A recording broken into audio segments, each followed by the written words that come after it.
Hi, this is Alfred Brock with the Wayne Focus, and we're going to talk about staying safe in cold weather. And you need to stay safe in the cold weather, especially if you live here in Michigan or anywhere in the northern climes. And hey, it gets cold down south too. Everybody knows that, even in Florida. Now, what are we going to ask about? First thing we're going to ask about is what is hypothermia?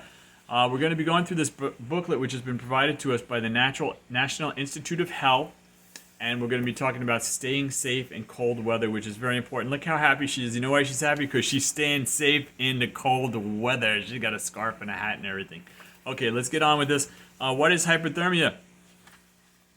If you feel like most people, if you are like most people, you feel cold every now and then during the winter. What you may not know is that being really cold can make you very sick. Older adults can lose body heat faster than they were young. And a big chill can turn into a dangerous problem before an older person even knows what's happening. Doctors call this serious problem hypothermia. And if you're hiking, even if you're younger and you're going out and you're not dressed properly, you can experience hypothermia in a short amount of time. Hypothermia is what happens when your body temperature gets very low. For an older person, a body temperature of 95 degrees Fahrenheit or lower can cause many health problems such as heart attack, kidney problems, liver damage, or worse, holy mackerel. Being outside in the cold or even being in a very cold house can lead to hypothermia.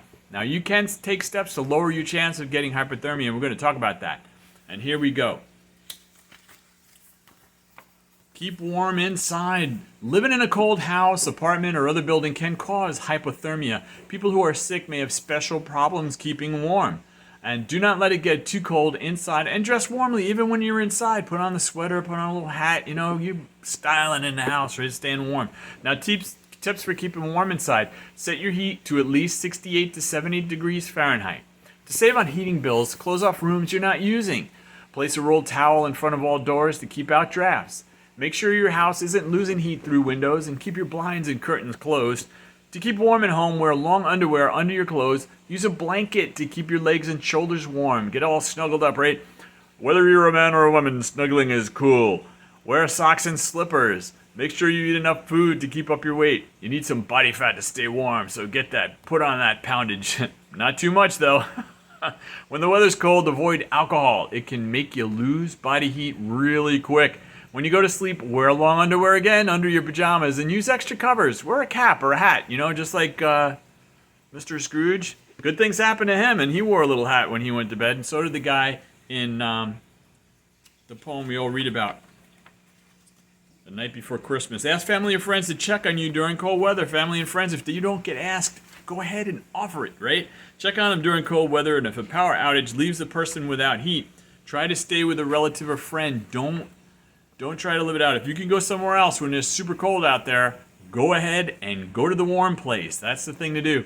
Bundle up on windy, cool days. Now, a heavy wind can quickly lower your body temperature, so when you're going outside, check the weather forecast for windy and cold days. On those days, try to stay inside if you can, or in a warm place. If you have to go out, wear warm clothes, and don't stay outside for a long time. If you go into Myers where it might be warm, or Walmart, or any of the other stores, like the wonderful stores that we have here in the city of Wayne, you can warm up in there. But don't be wandering around outside too much if you don't have to on a cold and windy day. Now, tips for bundling up include, and you may remember this from when you were a little kid, dress for the weather if you have to go out on a chilly, cold, or damp day. Get ready for it. Dress as you necessarily need to for the weather that you're facing. Be prepared and wear the proper equipment. Wear loose layers of clothing. The air between the layers helps to keep you warm that way. Put on a hat and scarf. You lose a lot of body heat when your head and neck are uncovered. And wear a waterproof coat or jacket if it's snowy outside, because you don't want to get wet, which will wick heat off your body. The liquid will wick heat off your body. Change your clothes right away if they get damp or wet. You ever read any Jack London stories? You know all about that. Oh, I got to get changed before I freeze. That's right. You got to change into dry clothing. You don't want to stay in wet clothing when it's cold, because it will make things worse and the clothing could freeze. Talk with your doctor about how to stay safe in cold weather. Next time you visit your doctor, say, hey, how can I stay safe in cold weather? And pick your doctor's brain and see what they've got to say for you. They might learn something from you too. Some illnesses may make it harder for your body to stay warm, and they're going to know that.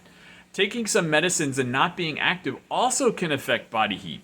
They might not affect body heat when you're in a warm place, but they can have an effect when you go out into a cold place. You may have hyper effects from some medicines and some sicknesses. Now, your doctor can help you find ways to prevent hypothermia and avoid those problems when you go into the cold and windy areas when you have to. Tips for talking about that, about talking to your doctor with hypothermia. Ask your doctor about signs of hypothermia. They might have a little card to give you or something, which are always cool, right? Talk to your doctor about any health problems and medicines that can make hypothermia a special problem for you. You read those little booklets that you get in the medicine and ask your doc about it. They're going to know. Your pharmacist. There's some great things to talk about now with everybody, isn't it? 3 conversations you can have. You can do some reading. You can talk to your doctor. You can talk to your pharmacist. That's just amazing. Ask about safe ways to stay active even when it's cold outside, because you don't want to just become non-moving there, right? You don't want to become the couch potato. You still want to be moving around and being active and enjoying your life. We're just addressing cold and wetness. Now, early signs of hypothermia, I'll give you a brief one. Cold feet and hands. Ooh, that's the first step. Puffy or swollen face.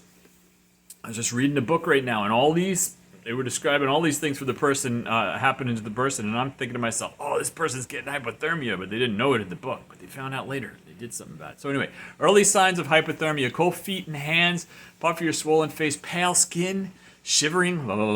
That's what shivering looks like. In some cases, the person with hypothermia does not shiver. So that's what this looks like.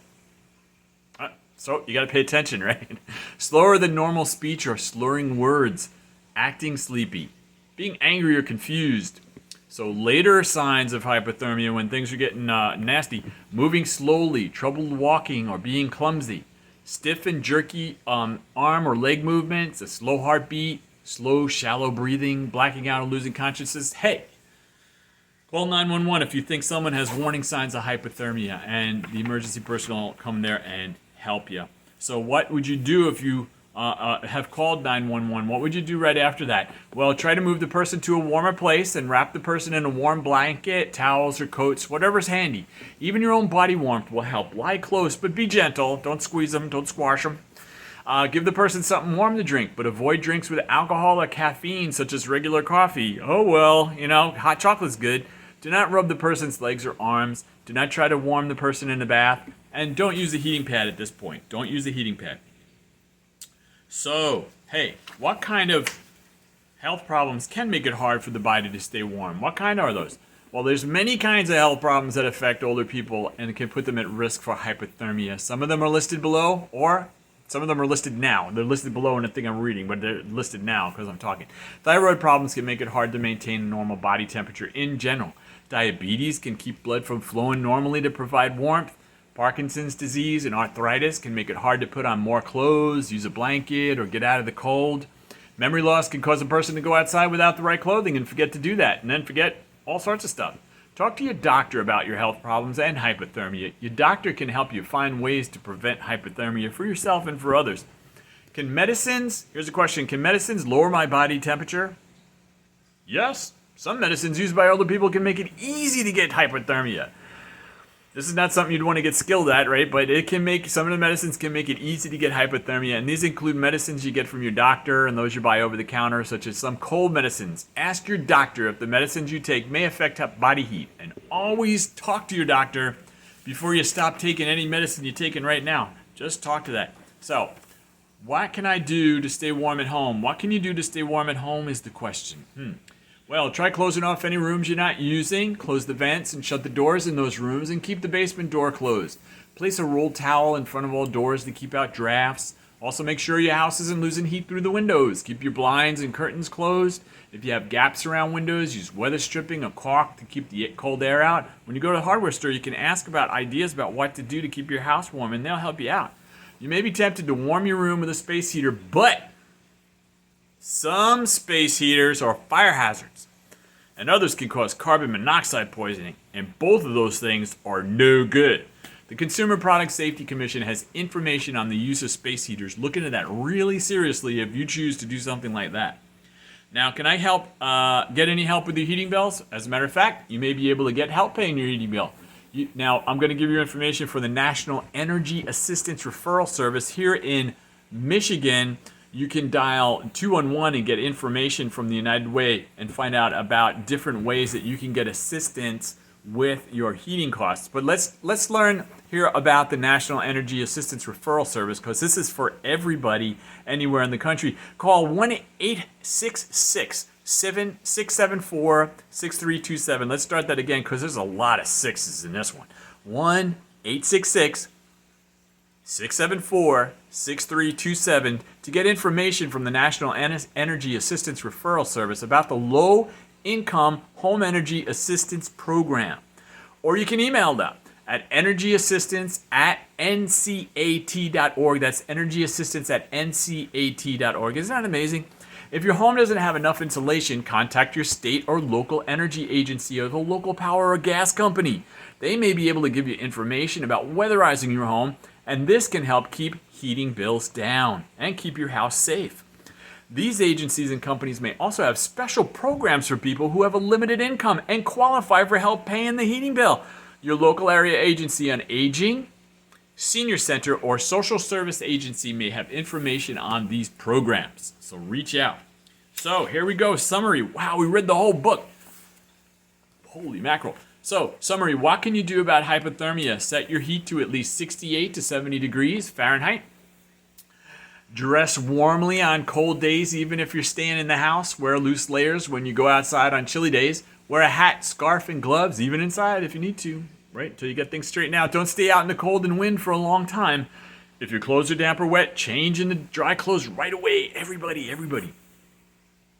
Talk to your doctor about health problems that may make it harder for you to keep warm. Find safe ways to stay active even when it's cold outside. Ask a neighbor or friend to check on you if you live alone. Check on them too. It can go both ways, right? Get everybody in on a little club. If you think someone has hypothermia,